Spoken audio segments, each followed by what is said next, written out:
Olá! E enquanto a maior parte do mundo ainda se recupera das festas, uma crise imensa está se desenrolando, em tempo real. E ela pode levar a um conflito de proporções globais. Donald Trump acaba de emitir um ultimato militar, direto ao Irã. E ele usou 3 palavras que paralisaram tudo: mercados, chancelarias, locked and loaded, travado e carregado. Seja bem-vindo ao G380 News. Antes de mergulharmos nessa análise, inscreva-se no canal e ative as notificações para não perder nossa cobertura geopolítica diária. Nós passamos as últimas horas debruçadas em todo tipo de fonte sobre isso. Análises de inteligência, relatórios econômicos, notas diplomáticas. Nosso objetivo hoje é decodificar o que essa ameaça realmente significa, por que isso está acontecendo agora e quais são as consequências que podem sim chegar até nós aqui. Ok, vamos começar pelo básico. A expressão locked and loaded. Para quem não é familiarizado, isso não é uma figura de linguagem, né? É um termo militar bem específico. Exatamente. É o mais técnico e direto possível. Significa que a arma está com a munição na câmara, a trava de segurança desligada, pronta para o disparo. O único passo que falta é apertar o gatilho. É um sinal de prontidão de combate imediata. É o mais perto que se chega de uma declaração de guerra sem usar essas palavras, sabe? E a postagem de Trump foi cirúrgica, né? Ele condicionou a ação. Ele disse: se o Irã atirar e matar violentamente manifestantes pacíficos, os Estados Unidos virão em seu auxílio. Estamos prontos para agir. Mas aqui já surge a minha primeira dúvida. A gente sabe que o Trump adora uma retórica forte, ele já ameaçou fogo e fúria antes. Por que dessa vez o mundo está levando essa ameaça tão a sério? Não é só mais um blefe? Essa é a pergunta-chave. E a resposta não está nas palavras dele, mas na condição do alvo. A credibilidade da ameaça vem do timing. Esse ultimato acontece no momento de maior fragilidade do regime iraniano em décadas. Não é uma ameaça no vácuo contra um adversário forte. É uma ameaça contra um regime que já está cambaleando, sangrando por dentro. E isso, do ponto de vista estratégico, torna a oportunidade única e a ameaça terrivelmente crível. E essa fragilidade não é abstrata. As fontes que a gente tem pintam um cenário de colapso total. A gente está falando de hiperinflação recorde, com a moeda local, o real, perdendo 1/3 do valor em pouquíssimo tempo. Na prática, isso significa que o salário de uma pessoa mal compra a comida da semana seguinte. É desesperador. Pois é. E o efeito cascata é imediato. Postos de gasolina fechando por falta de combustível, farmácias sem medicamentos essenciais. É um colapso social em câmera lenta. E o mais chocante, que você vê nos relatos de campo, é a natureza dos protestos. Não são mais aquelas manifestações por mais liberdade de expressão. Agora são pessoas nas ruas gritando por pão. É uma luta pela sobrevivência, entende? Uma luta que está sendo respondida com uma brutalidade extrema. Nós temos relatos confirmados de pelo menos 7 mortes a tiros em protestos na cidade de Asna. Não é gás lacrimogênio, são balas. A situação parece estar caminhando para uma guerra civil com ou sem intervenção externa. E é aqui que a análise fica fascinante e, ao mesmo tempo, assustadora. Porque essa crise interna, esse desespero, não parece ser um acidente. As fontes sugerem que ela é o clímax de uma campanha de pressão máxima orquestrada metodicamente ao longo do último ano. O que vemos hoje foi, na verdade, o resultado esperado de ações que começaram lá em 2025. Espera um pouco. Você está dizendo que essa situação toda, os protestos por comida, foi de certa forma projetada? Que essa rebelião popular foi uma consequência planejada? Isso é maquiavélico. É a conclusão que se tira ao conectar os pontos. Se a gente olhar a cronologia de 2025, vemos uma sequência estratégica muito clara. A etapa 1 aconteceu em junho. Os Estados Unidos e Israel fizeram ataques de precisão contra Fordo, a instalação nuclear mais protegida do Irã. Fordo foi construída debaixo de uma montanha para ser invulnerável e foi atingida em cheio. Foi um golpe devastador na capacidade e no orgulho do programa nuclear iraniano. Eu lembro da notícia, mas ela sumiu do radar muito rápido. Para o mundo, foi uma manchete de 2 dias. Mas para Teherã, deve ter sido um sinal claro de que as regras do jogo mudaram. Foi o primeiro movimento no tabuleiro. A etapa 2 veio logo depois, em setembro.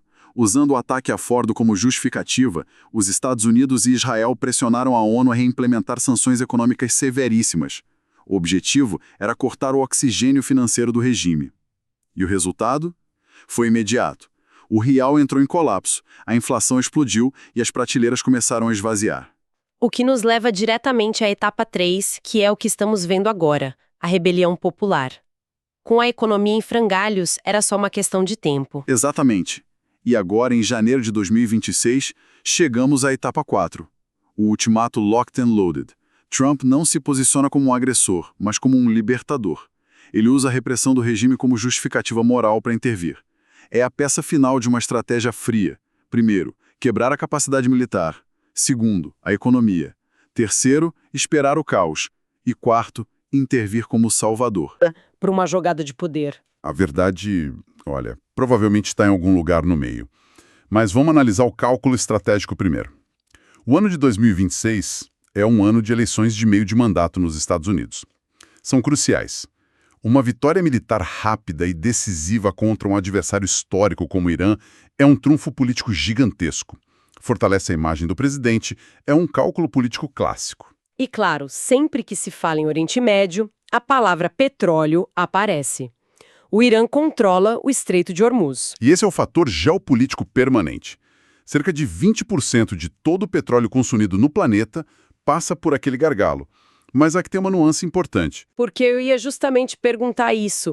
Esse argumento do Estreito de Hormuz não soa um pouco datado, com os Estados Unidos produzindo tanto petróleo e o mundo em transição energética, o Estreito ainda tem o mesmo peso de antes? É uma ótima pergunta.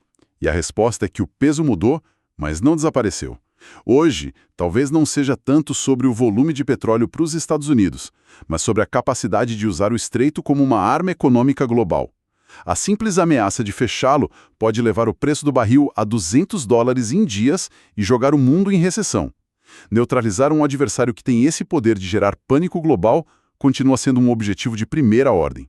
É sobre remover uma peça hostil do tabuleiro. Ok, essa é a perspectiva da realpolitik, do poder. Mas existe a outra narrativa, a humanitária, que também não dá para ignorar. O regime do Ayatollah Khamenei é, de fato, brutal. Reprime, executa, financia grupos terroristas. A libertação do povo iraniano seria um feito histórico, objetivamente. E essa narrativa humanitária é poderosa porque se baseia em fatos. A brutalidade do regime é real. A questão não é se a causa é justa, mas se a intervenção militar é a solução correta e se as motivações são puramente altruístas. A história nos mostra que raramente são, né? E aqui entra o maior risco de todos. A lição que a gente parece nunca aprender. Guerras nunca seguem roteiro.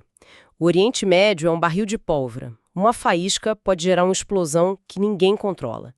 Isso me leva a pensar nos cenários.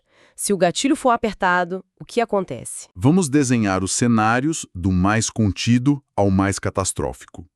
O cenário 1 seria uma intervenção limitada. Ataques aéreos e de mísseis bem precisos, contra alvos da Guarda Revolucionária, centros de comando. O objetivo seria decapitar a capacidade de repressão do regime sem precisar de uma invasão terrestre. Mas a ideia de um conflito limitado ou cirúrgico no Oriente Médio me parece otimista demais. É realista esperar que o Irã apanhe calado? O regime não retaliaria com tudo que tem? Esse é exatamente o risco. A retaliação é quase uma certeza. O Irã não pode enfrentar os Estados Unidos em combate convencional, mas pode infligir dor. Eles poderiam lançar mísseis contra bases americanas na região. E poderiam usar sua carta mais poderosa, tentar fechar o Estreito de Hormuz.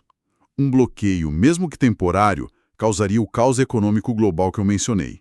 O petróleo dispararia. E essa retaliação nos levaria direto ao cenário 2, uma guerra regional.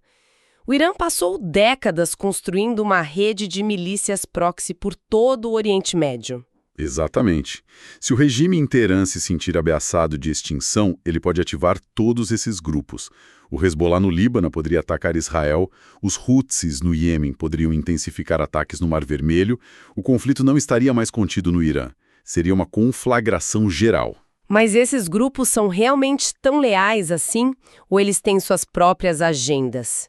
Existe a chance de o Irã perder o controle do monstro que criou? Essa é a grande incógnita. A lealdade deles é, em grande parte, transacional, dinheiro e armas. Num cenário de colapso do regime central, alguns poderiam ver uma oportunidade para seguir seus próprios interesses.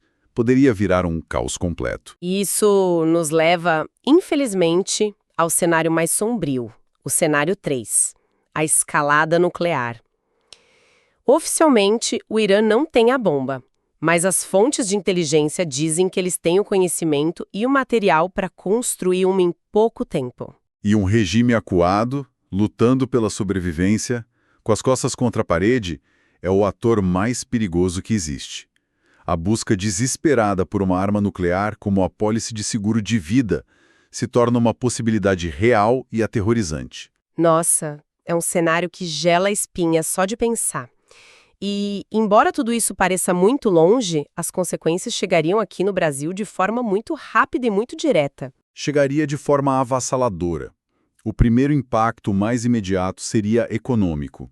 Se o Estreito de Hormuz for ameaçado, o preço do petróleo explode.